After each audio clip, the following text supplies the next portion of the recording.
Good day, ladies and gentlemen. I've got something cool for you today. The most stressful thing about being a trial in a guild is going into fights, one, you've never done before, and trying not to screw up. It's actually one of the things that most people refuse to take part in. And when you're changing guilds, you're often trying to change up, right? You're trying to go further up the pipeline. That's how most people like to do it. You don't like to go backwards in your progression. You want to go further and further and further should the opportunity arise for you to change guilds, or if you're actively looking to, like, I'm not happy with my guild, I want to move up. But a very daunting task is the trial process. Now, I'm not talking about loot. Forget that for now. What we're talking about is actually you're trialing properly. You want to make a good impression. You don't want to fail your trial. And people have very mixed and confused ideas about what that actually involves. So because of the nature of me going to the World First race and casting that, there were, I should say, several fights in the Battle for Dazzlelord Mythic I had never seen on live. I had seen bits and pieces of them on Mythic during testing, but then bosses get changed a little bit. And plus, Mythic testing is 1 hour, which involves setting the raid up, waiting for Blizzard to turn it on. Often there are a number of bugs that we have to sit around and wait around while they fix. All these issues account to very little actual time to test the boss, and also our gear gets changed. So sometimes you're really undergeared and can't actually push the boss very far. It happens all the time. I know some people think that you go on the test realm and clear the bosses, but that's not really the case at all. The bosses I hadn't seen were Jaina past the intermission. I had helped my guild when somebody was away in order to do early Jaina progression, but I'd never seen Jaina past intermission. I had never seen Mechatalk Mythic. I was at the World First race when my guild pulled it for the first time and killed it, and because of the fact that they were just re-clearing as fast as possible to get back to Jaina, I never, ever, ever pulled Mythic Mechatalk until literally like on Thursday or Wednesday. The same with Rastakhan. I had never seen that fight. I have done Stormwall Blockade, but other than that, I had never seen these fights before. So essentially, I was coming in as a brand new phase and a trial, and I was the only one who had not killed this boss. I was the only person in the raid who had not killed this boss. You will see a number of achievements pop up at the end, but those are guys who have re-rolled for the next tier. As you can see, we have a huge number of priests in this raid, which look to be very powerful in Crucible. So that's why we're gearing a number of people. I believe F-Jack here is about 370 or 380 something. A fresh reroll that week. So this is awkward, right? This is awkward. And a lot of guilds, especially lower guilds, don't take into account the fact that nearly everybody in this raid has not only killed this boss maybe 4 times before, but in doing so have also had maybe 60 plus, right? Depending on your guild's level of progress, attempts and trial and failures of adapting and experiencing and dealing with this fight. That is an enormous amount of experience that those guys have over you. So if you're coming from a guild that's maybe killed Opulence, and now you're moving to a guild that's on Mythic Jaina, they're going to want to smash through the other bosses that you've never seen before as quickly as possible. And the likelihood is you're not going to get a lot of what's happening at first, and nobody's going to tell you either. Now, I always recommend that you ask as much as possible. So one of the questions I asked coming into this to my fellow druids is like, are we taking Typhoon or Mass Roots here? Like, what's the idea? Because I had never seen it done by my guild. My guild don't stream. I had never seen a video of it. So that even though I could have gone out and researched loads and loads about the fight and know what the mechanics are, it's still very, very different once you get into the actual arena. So, and they were like, we mass roots. And then I got my job. So my job was to mass roots every first of 3 spark bots that come down. And then the other guys would take care of that and, of course, be ready to adapt should somebody die or one of them gets missed or they're not grouped properly. Be ready to adapt to that situation with single roots. But my job is to mass roots without requests. So this means no one's going to remind me or anything like that. That this first spark bot that comes in of a group of 3, then the 3 small people will get in, clear those, then there'll be another one. That will be my one to do. And I need to make sure I'm on point with that and continue to do that throughout the remainder of the fight. Now, other than that, I have killed this on Heroics. So how do you tackle this? Because this is what makes people super nervous. Often people are worried about their damage or something like that, right? That's not what you're really aiming for here. You're not aiming to maximize your performance. We are going to look at maximizing our performance in BOD over the next couple of days, so pay attention to those videos coming out. But this one is all about, like, you're in a brand new scenario. For all intents and purposes, this is a brand new fight. You know what's going to happen, but how it's going to be dealt with, how the guild's going to deal with it when cooldowns are being used, and often when your DPS cooldowns are going to be used, because you can have like 60 tries to work out what is the most optimal way of using DPS cooldowns. But this fight is a lot about survival. It's a lot about managing a lot of elements correctly. And if you don't have that information, you're going to be scuffed. So coming back to that asking about it, you can ask the things that you're pretty aware of. Like I asked about Sparkbot control because I was pretty sure I was going to be involved in that, right? And up until that point, nobody had mentioned it to me. It was because I asked that I was like, oh, okay, yeah, you're number one. You need to do this, this, and this. And that's okay, that's fine. But I don't know to ask questions about strategies I'm not aware of. And this is often where trials go wrong, because you can't ask the question if you're not sure that you need to ask the question. So this is all about how you pick up and learn very quickly how the guild's doing things. So let's drink in the scenario. So you can see we're at the countdown point here, but let's drink in what we can see here. There's a number of things in this fight I had no idea about, but I could maybe guess. So over here, you can see there's a gateway been put down that's over to the star marker, which is next to one of the rocks. Now, a big element about Mecha Talk is line of sighting when you get the debuff to go and hide and then make sure that the explosion goes off, but you're out of line of sight of everybody else so that you don't hit them with the lightning. So, okay, in my head, I can see we have an orange marker for this rock, we have a purple marker for this rock, and we have a yellow marker for this rock, and a gateway to get to that one because it's quite out of the way. Okay, so in my mind, I'm thinking, all right, we've marked the rocks, and there's a quick way of getting to the more awkward rock that's over here. Everybody else should get over here. Another thing that I noticed immediately was, of course, that we were all stood over here. I noticed that they reset the boss, and the whole raid moved around here, so I followed, right, obviously. I didn't really understand why. I have to be honest, I didn't really understand why we were splitting the raid in two. We had one camp over here, and then we had another camp over here. But then I saw that people who have the annoying trinket that you can't be stood near anybody else for, which I hate, and I have one, I just don't use it. They were stood over here, so that made sense to me. It's like, okay, we're making two camps, one for everybody, and then one for the guys who have this trinket. But there's actually more going on here than I realized. First and foremost, this makes people bunched against rocks more naturally, all right, because we're all trying to group around here, meaning that the line of sight from the explosion is there's a far less chance of being hit by it, assuming people are not trying to tuck it into the wall straight away. All right, so this was a really good strategic idea that, no doubt came up during progression that I totally missed. So the idea is, earlier in the fight, when the fight is easier, right, it gets more difficult towards the end, when you get this debuff and have to move behind a rock, you don't want to really be using what you would call prime real estate, right? Like, tucking it right into the wall here is not going to hit anyone in the raid as long as they're in the main battle arena.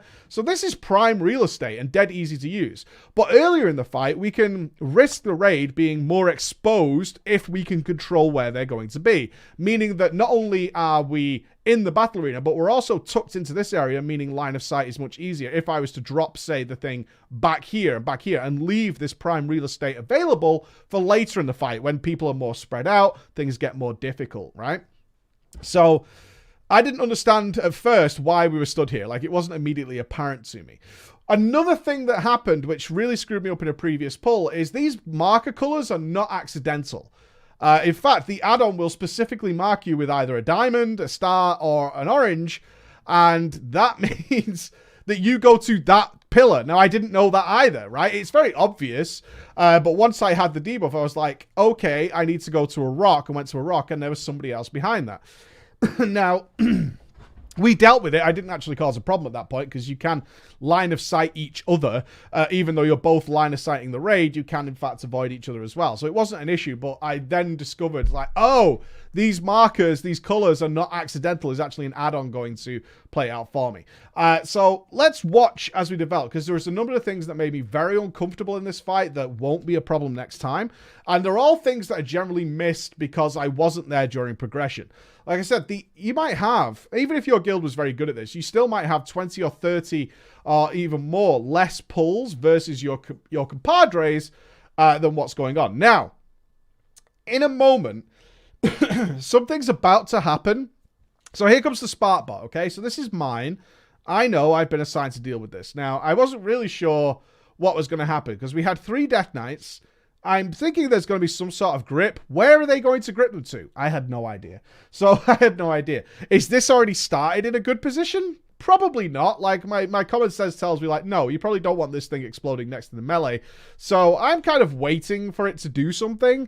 Then I noticed it got stunned. So I'm like, what do I do here? And as a trial, you could be...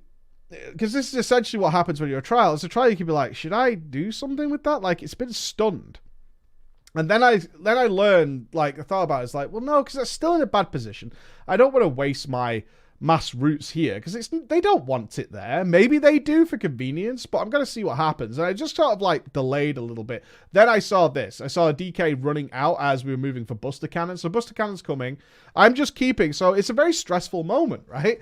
It is a stressful moment for a lot of players. Is you've got two things going at once. One, I have my personal job that people are expecting me to do and not be telling me to do. It's like, this is what you're going to do. And we also have the Buster Cannon, which often catches people unawares. You can see it travels through the raid and hurts people. So I'm trying to keep one eye on the spark bot, another eye on the Buster Cannon where to go. And then this happened. Now, this actually fucked me up a couple of times. Is I didn't realize, and in fact, this is such a clear thing. I didn't realize that I'm trying to turn my camera now so I can see the spark bot, right? But I'm next to the rock. So what that's done is it's completely scuffed my camera. Notice that everybody else who's had experience on this raid is not stood where I'm stood. Probably for this exact reason, because it massively reduces the ability to see the battlefield. And later in the fight, this is really going to become a problem. So I you can see I shift forward. I actually stopped DPS. I like shifted my character forward to try and deal with this. I was like, oh, my camera. And then I go to the spark bot. I drop my max roots. You can see I'm running around very panicky. Right, there's a if I was looking at a trial doing this, I'm like, all right, he's trying to get it right, he's trying to do his thing, but you can see that little shuffle backwards and forwards is one, going to cost you DPS, always running around, always cost you DPS, and also I'm trying to figure out how to solve this camera problem that I've now discovered. Didn't know it existed before, but now I know. So I'm dealing with all these things, but I've done my spark bot job. I'm pretty happy. Nobody's complained. I now know, so now we're taking in information as we go on. I now know, one, the bots are going to be gripped into the middle, and that means we can mass route them all together. Okay, that makes sense. Like, I'm clicking that in my head as a progression thing. It's like, I see what we're doing here. So here comes another spark bot. I'm going to watch. I'm going to see. I can see a DK running out. He's gone for a grip there. It's not worked, so he's going to do another grip. And you can see me moving again here. Now, I'm the only one who moved here. It's so trial. It's ridiculous, dude. It's so trial. Now, why? It turns out that this marker system isn't just for the guys with the trinket. You can see those guys all have the trinket. But in fact, what's actually happening here is a bait. So over the comms, the raid leader says bait now. Now, when I hear bait, I think about lots of things that we've baited in the past. So you can bait the boss. If a boss is going to target a player, that means you have control over where that boss will do things. And we just call that a bait. So you don't want the boss to do X ability in a certain location. That causes problems. So what you do is you have the raid temporarily readjust itself to bait the ability to one location. And then you go back to the safe spot, right? That's the idea here. Turns out this green marker is actually the bait spot. That's what it is. I thought it was just for the trinket guys, right? It's totally not. It's actually a bait spot. But at the same time, we're having this interesting thing that occurs when people are doing bosses on farm. Is a lot of the stuff like that's really like min-maxy to make everything as smooth as possible just doesn't get done. Like, people just don't give a fuck. Either that or they just saw...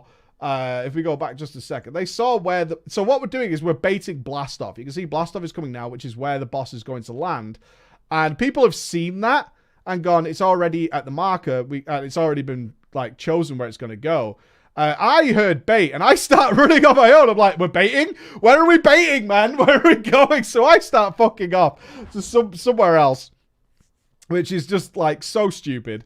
And then I realize what's going on. And then we get actually transferred over and I'm like, oh, So I'm like, okay, we need to go back to the orange marker now. That's the idea. I get this. So again, I reiterate what I'm supposed to do and trying to match this together. And again, run into this weird camera angle, but I can kind of see where the boss is. It's not a problem. The video might be a bit stuttery. It's a very high resolution video for YouTube. Usually I just render this out in a program. So I'm like lost now. Oh, no, I'm not. Okay, I thought I was lost. Okay, so another interesting thing occurred here. As you can see, our boy Fingal got caught by something. I'm not sure what. Oh, I think he got... There's something... I don't even know how this works. I need to ask, actually. I need to ask. There's people who get sheeped, I believe, and then need dispelling or something along those lines. There's something weird with being knocked up and having to deal with something. But you can see our boy Fingal here is probably about to die. Was it the Buster Cannon? I think he got hit by Buster Cannon.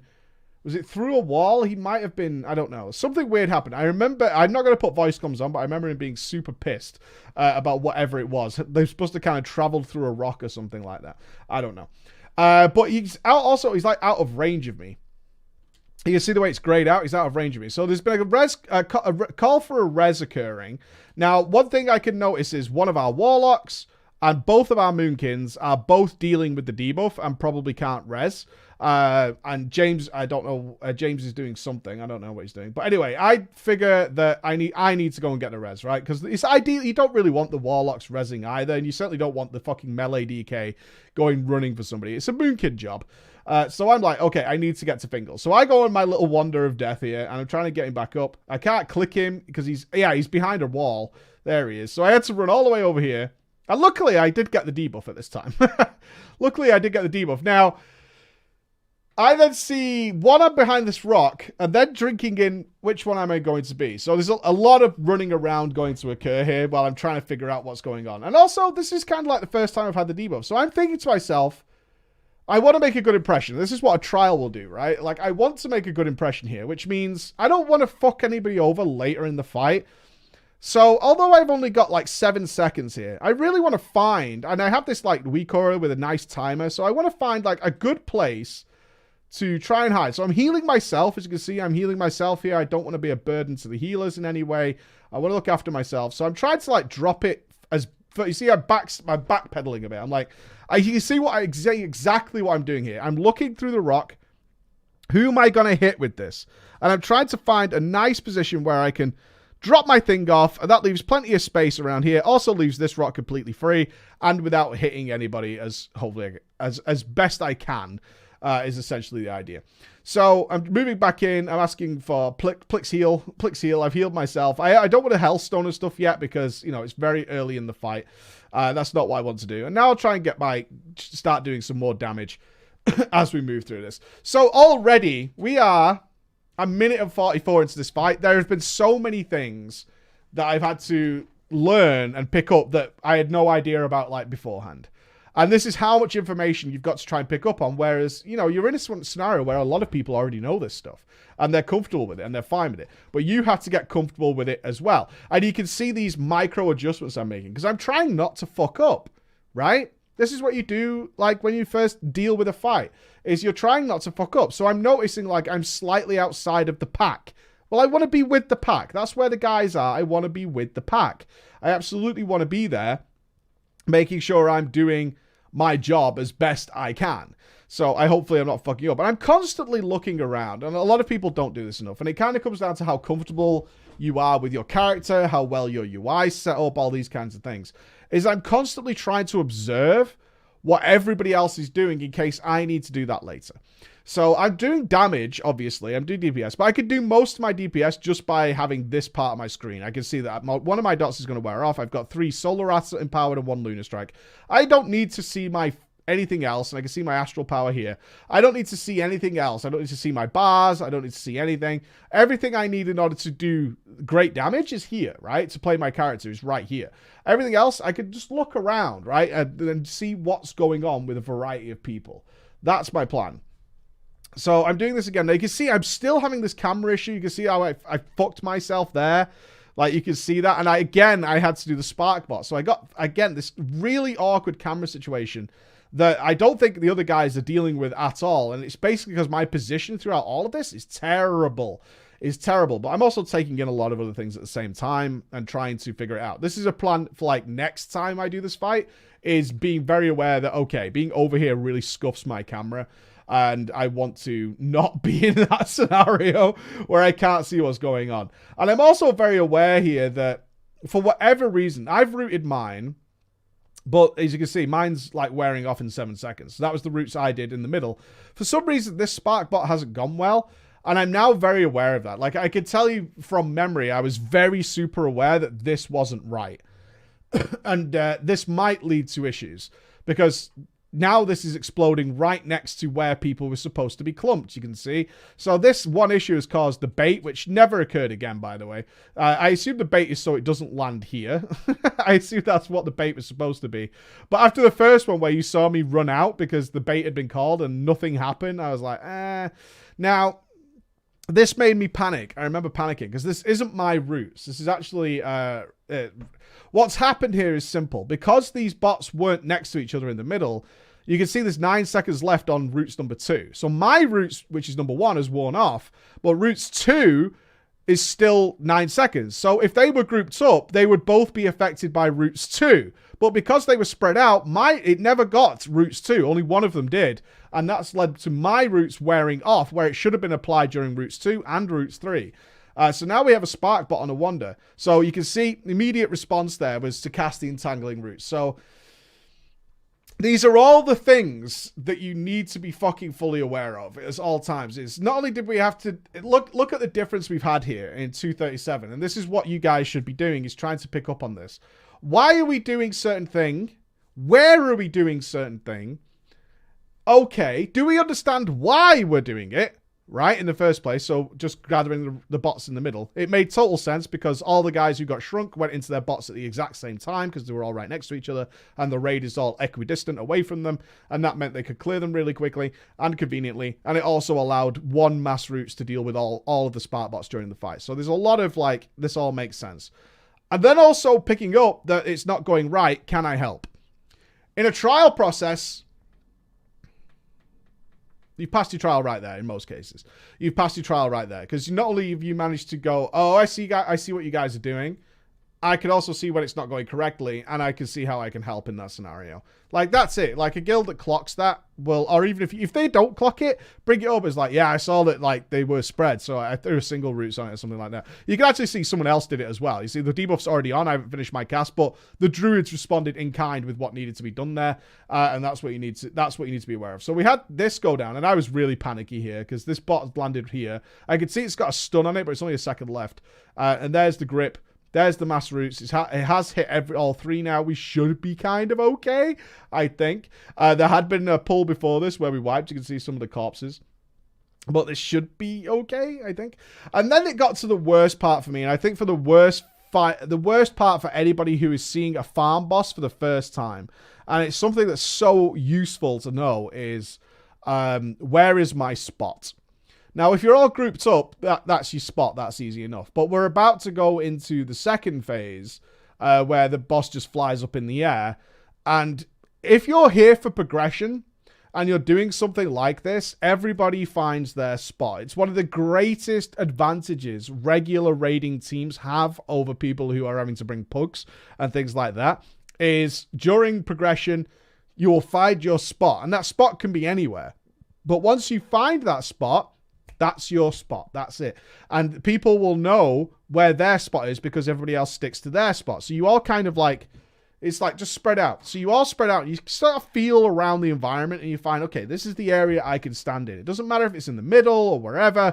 I know I can go there every single time we do this boss. And that's because our raid team will be consistent and everybody else is going to go to their spot. So if everybody goes to their spot, that means my spot is available for me. Now, I have not got a spot. I was not here. I have not got a spot. And if it's the first time you guys are seeing a fight with a new guild or for whatever reason you might be there, you won't have a spot. So I was very aware here. Like, I don't know where to go. You can see me like a bit of backpedal. Like, is this okay? Is this area? Now I'm shrunk. What do I do with this? Like, do we stand still? There's only 2 spark bots to take, so loads of us are shrunk. What do we do here? So I kind of just fell to the back. Now, You might say, well, that's not a problem, Mike. Like, you just fell to the back. Well, you like spreading yourself very thin in terms of efficient healing and things like that. And these are things that can get very dangerous later in the fight.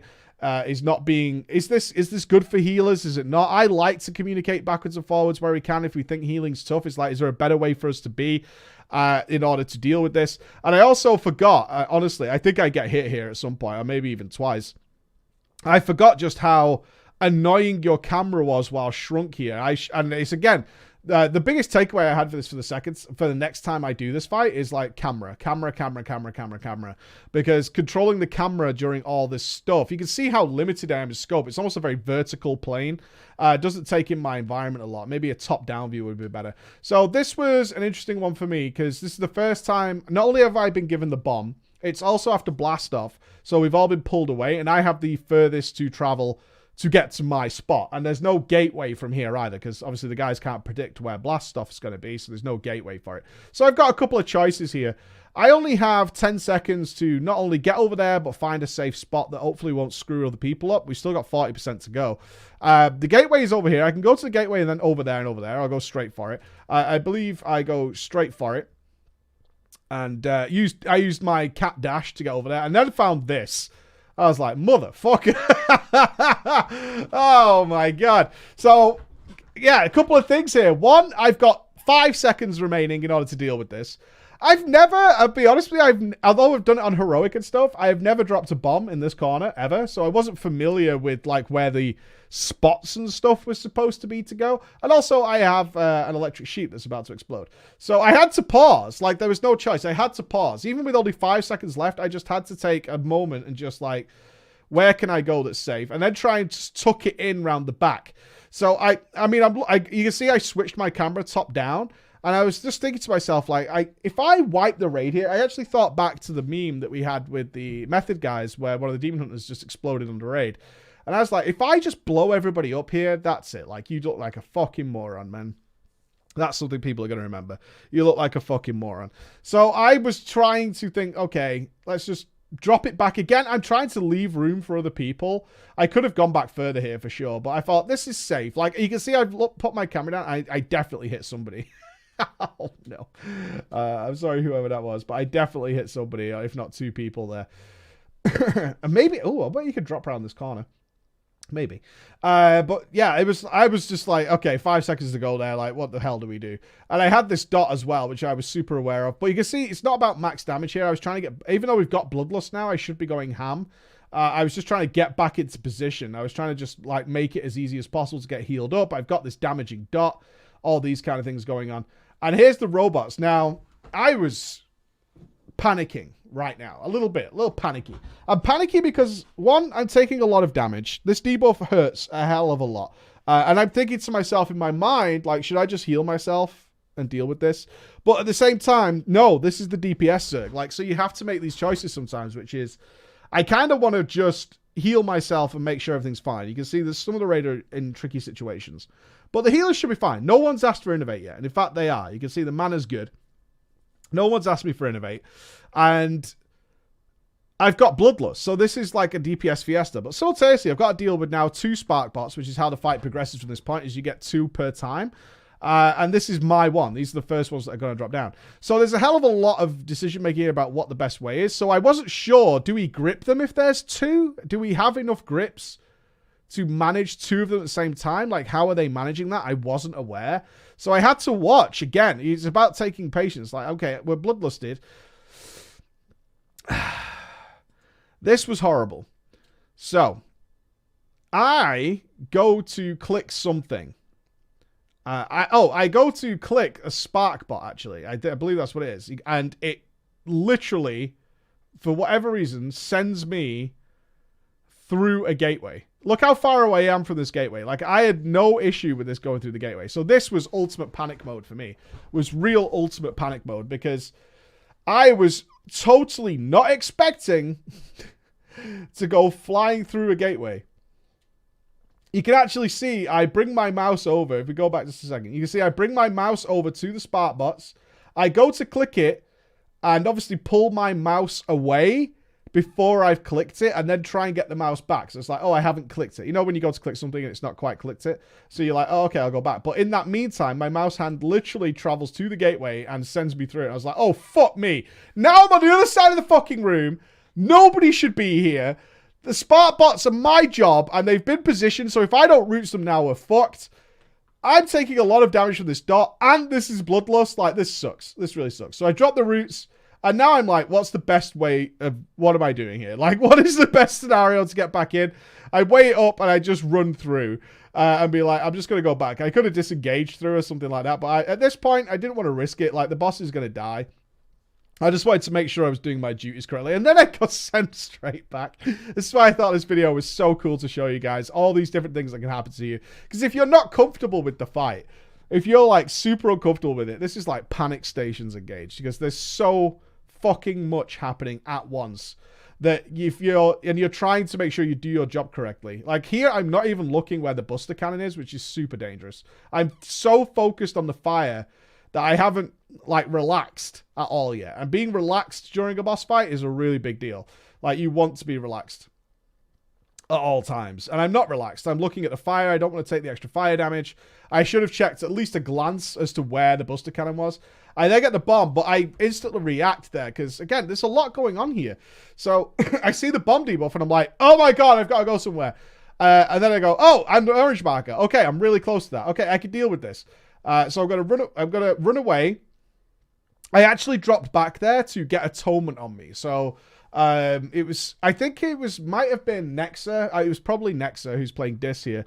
I believe Nexa had said to me earlier on, because I ran away super early. You guys have seen that. It's like, just wait until you get atonement on. You know what I mean? Just said something like that. Like, what you're doing is fine. Just wait until you get atonement. So you can see I actually paused there for a second just to make sure I had atonement on. And then start running around. And again, even though it's at the end of the fight, I'm still looking for like the position to make sure. I still want to leave this area free. I've got plenty of time to reach a back end position like this. So again, I'm still trying to like make it as good as possible is my idea here.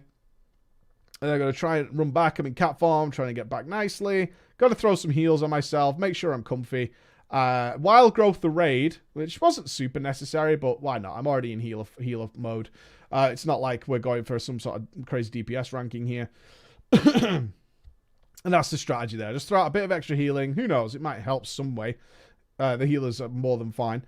And then go back into damage and dealing. Now, at this point, I can tell you with absolute certainty, until that said deploy Sparkbots 3, I had no idea where I was up to on my routes. I had totally forgotten that I also need to be managing routes in this. So I'm watching and watching all over here all the time just to try and stick to what the plan is, okay? I'm trying to stick to what I think the plan is, which is everybody groups around orange. Now, as you can see, a lot of people are like super spread at this point.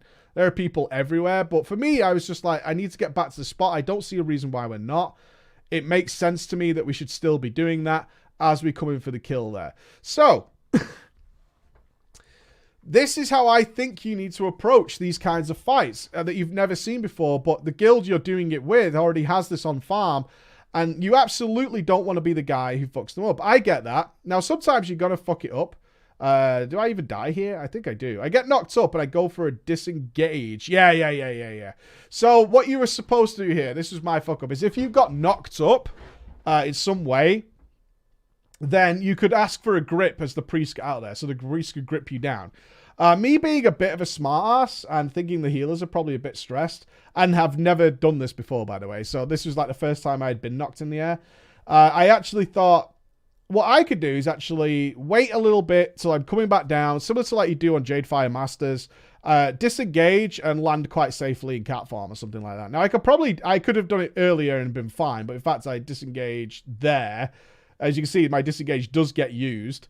And then I went into cat farm for the landing. So you can see I did do exactly what I thought I was supposed to do. You can see this is the disengage icon. If you're not sure of what it looks like, it's this one here.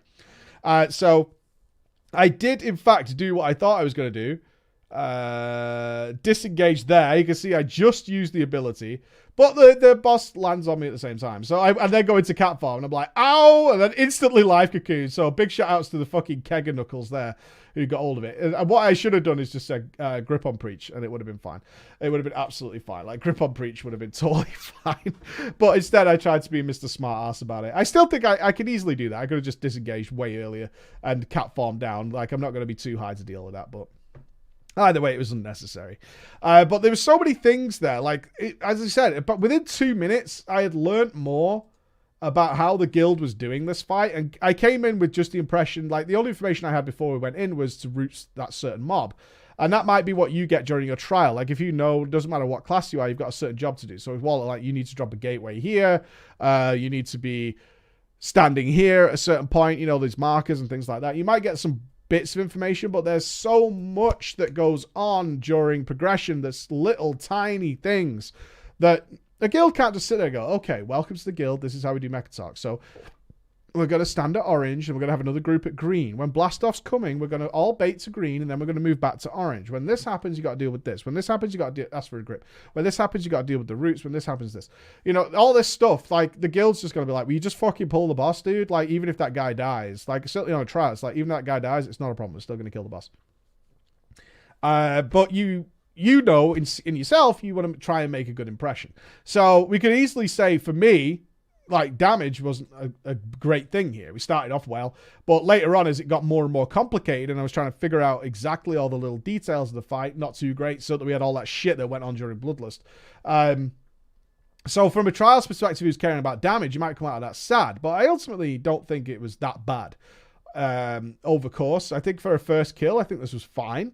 I thought this was cool, recognizing we needed to go and do this, but ultimately many mistakes made, and that's what you need to come out of it and do, because we have done videos on how you assess yourself to try and improve, but a ton of mistakes, loads and loads of mistakes were made throughout this, but overall it didn't really cost anybody too much. I think we did okay. And that's the kind of thing you want to look for, right? That's the kind of thing you want to go in for with a trial, is that attitude is like, okay, get the main body of this fight down, recognize things. Look for when those things seem to be going wrong. Can I help with those things? What's the best solution to make the fight win? Because often one of the things that gets trials failed the most is people who focus too much on this little bit of the screen here and not this big part of the screen. So there's often a lot of trials who might appear very high. And they say things, this is probably a very common thing you've heard, is, I was doing more damage than their raiders, right? That's often what you'll hear a lot of people say. And often, not always, some people are great, some people are fantastic, there's no doubt. But often a lot of the other players are doing things that you should be doing, which will cost damage sometimes.